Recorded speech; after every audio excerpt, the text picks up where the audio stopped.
नमस्ते दोस्तों, चैनल में आप सबका स्वागत है। आज सुनेंगे प्रतिभा सक्सेना जी की लिखी कहानी कीमत। तो चलिए शुरू करते हैं इस कहानी को। रोने की धीमी धीमी आवाज़ अब भी उसे सुनाई दे रही है। क्या सोच रही हो डार्लिंग? ऐसी सोई सोई निगाहों से जैसे तुम किसी दूसरी दुनिया में हो। उसका मुंह अपनी ओर घुमाकर आदमी ने उसे और निकट खींच लिया। तंबाकू और शराब की भभक से मोतिया को उबकाई आने लगी। रात काफ़ी बीत चुकी थी, 1 बजा होगा शायद। उसने सोचा, इन आदमियों को नींद नहीं आती क्या? फिर स्वयं को समझाया उसने, पैसे दिए हैं, उसकी कीमत तो वसूल करेगा ही। उसके दबाव से छुटकारा पाने के लिए उसने पूछा, जी पानी लेंगे? पानी? कीचड़ से भरी आंखें मिचमिचाकर भरभराती आवाज़ में वो बोला, हम पानी नहीं पीते डार्लिंग, हमारी प्यास तो उससे बुझती है। उसने बोतल की ओर इशारा किया, और तुम्हारे शबाब से। अच्छा चलो, अब तुम इतना कहती हो तो 1 पैग और पिला दो। वो कपड़े संभाल कर उठी। और शराब और नशा और वहशीपन, होश में रहते हुए भी कौन सी कसर छोड़ देते हैं जो शराब पी पी कर और दरिंदे बन जाते हैं। गिलास पकड़ाते पकड़ाते उसे लगा, बच्चे की रोने की आवाज़ और धीमी हो गई है। कहाँ तक रोएगा बेचारा, थक गया होगा, रोते रोते गला सूख रहा होगा। 5 महीने का कमज़ोर सा बीमार बच्चा 9 बजे से अकेला पड़ा है। मन रो उठा मोतिया का। रोने की आवाज़ बार बार रुक जाती, फिर धीमे धीमे सुनाई देने लगती। ये आदमी क्या बिल्कुल बहरा है? इसे कुछ सुनाई नहीं देता? पर इसका ध्यान जाएगा ही क्यों? बच्चा वो तो दूसरे कमरे में है, दरवाज़ा बंद है। रोने की आवाज़ भी इतनी धीमी है कि पूरा ध्यान दिए बिना पता ही ना चले। इसके बच्चे होंगे या नहीं होंगे? घर पर बीवी बच्चे, यहाँ पे हम जैसियों के साथ। वह धीमी आवाज़ मोतिया का कलेजा चीरे डाल रही थी। बच्चा तो मेरा है, मुझे तो सुनाई देगा ही, और कौन सुनेगा? जैसे ही आवाज़ रुकती है, उसका सारा ध्यान उधर ही केंद्रित हो जाता। उसे लगा, मेरे मन का भ्रम तो नहीं है, बच्चा रो रहा हो और मुझे लग रहा हो कि चुप हो गया है, थक कर सो गया या नहीं। सोएगा कैसे, भूखा जो है। 8 बजे दूध पिलाया था, जब से बीमार पड़ा है ठीक से पीता ही कहाँ है। जरा सा पिया और मुंह झटक लिया, और अब तो रात का 1:30 बजने आया है। भीगा होगा, हाँ हो सकता है, गंदा भी हो पड़ा होगा, गला सूख गया होगा। कोई कम रोया है क्या? ठंड में पड़ा होगा, भीगा भागा, कहाँ तक रोएगा? आज वैसे भी गले से आवाज़ नहीं निकल रही उसकी आंखों में आंसू आ गए। ये भरी भरी आंखें, क्या खूबसूरती है। बस आंखों में ही संभाले रखना, ढुलक ना जाए कहीं। वाह क्या अदा है मेरी जान, इसी पर तो हम मरते हैं। उसने अपनी ओर फिर खींच लिया। मोतिया ने मुंह घुमाकर आंसू पोंछ लिए। रो मत, आई हेट टीयर्स। तुम्हारी वजह से मैंने 50 रुपये ज़्यादा दिए हैं।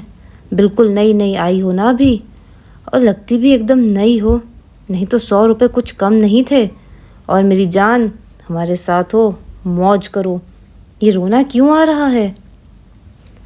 आपका प्यार देखकर घरवालों की बेइंसाफ़ी याद आ गई साहब। खुश होकर वह और उत्तेजित हो उठा।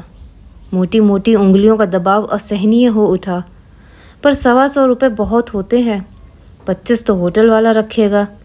बच्चे की दवा, उसका अपना पेट, जिसे भरे बिना बच्चा तो भूखा रहेगा। और खोली का 3 महीने का किराया, जिसे वसूलने मालिक का आदमी हर चौथे 5वें दिन आ बैठता है। उसकी आंखें और बातें डर पैदा करती हैं। 1 महीने का किराया तो दे ही देगी, फिर 1 महीने तो पीछा छोड़ेगा, और कहीं खोली भी कहाँ मिलेगी रहने के लिए। भाई को लिखा था ले जाए आकर, पर 2.5 महीना हो गया इंतज़ार करते करते, चिट्ठी तक नहीं आई। पता नहीं वहीं है या कहीं और चला गया। ससुराल में बूढ़ी सास के अलावा जेठ है, पर उनने कभी मतलब नहीं रखा।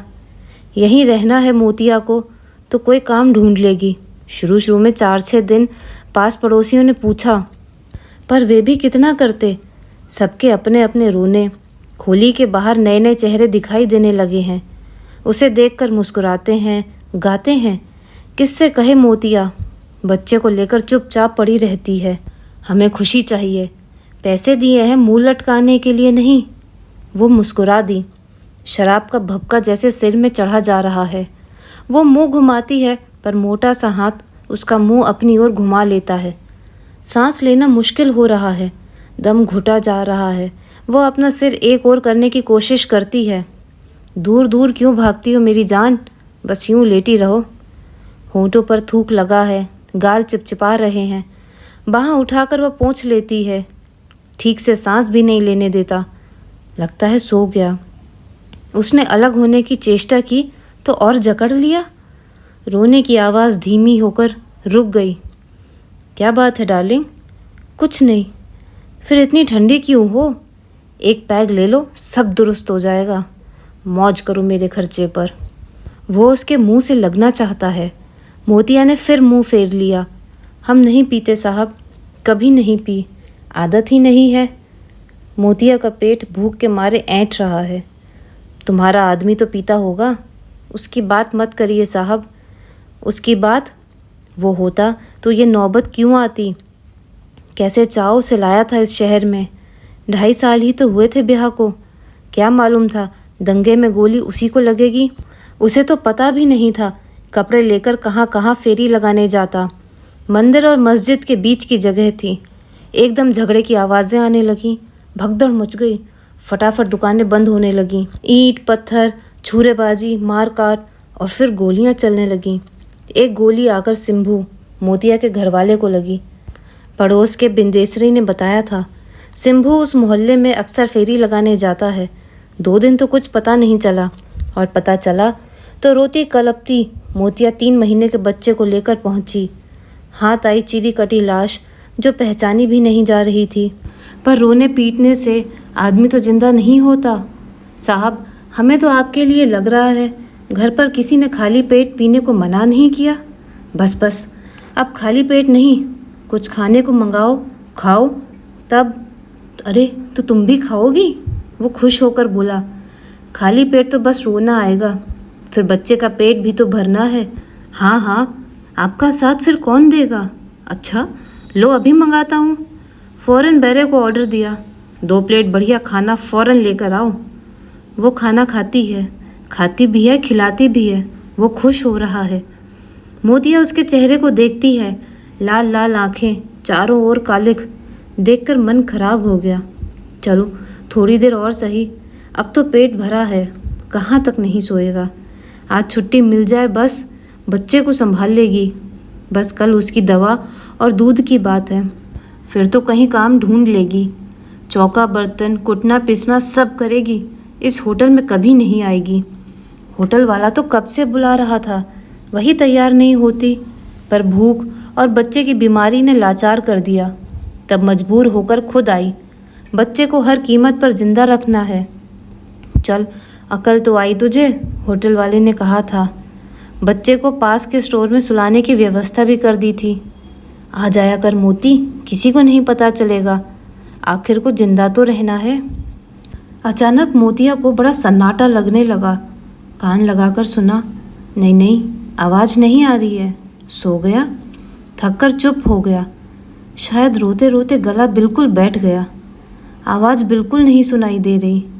ध्यान से सुनने की कोशिश करती है, नहीं, सिसकी भी नहीं, बिल्कुल शांति। थोड़ा थोड़ा खिसक कर वह उठकर खड़ी हो जाती है।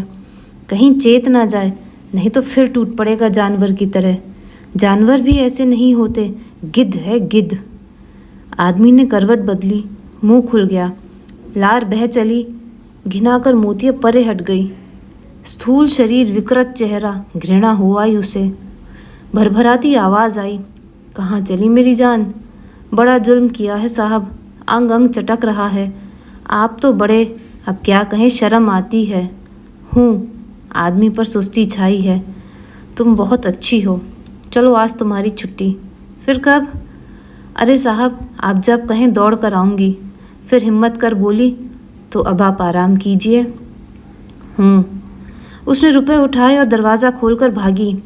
भर से स्टोर का दरवाज़ा खोलती हुई भीतर घुसी। अंदर धीमी रोशनी में बिल्कुल शांति। झुककर ज़मीन पर बिछी चौतहा चादर को टटोला। सारे कपड़े भीगे हैं। कितना ठंडा हो गया, एक तो सर्दी, ऊपर से भीगे कपड़े। उसने बच्चे को उठाकर पेट से लगा लिया। कहीं कोई हरकत नहीं, हिलाया डुलाया, कुछ अंतर नहीं पड़ा। उसने झट से उसे चादर पर रखा। सिर एक और लुढ़क गया, हाथ पांव अकड़े हुए, स्पंदनहीन, निर्जीव। ब्लाउज के बटन बंद नहीं थे।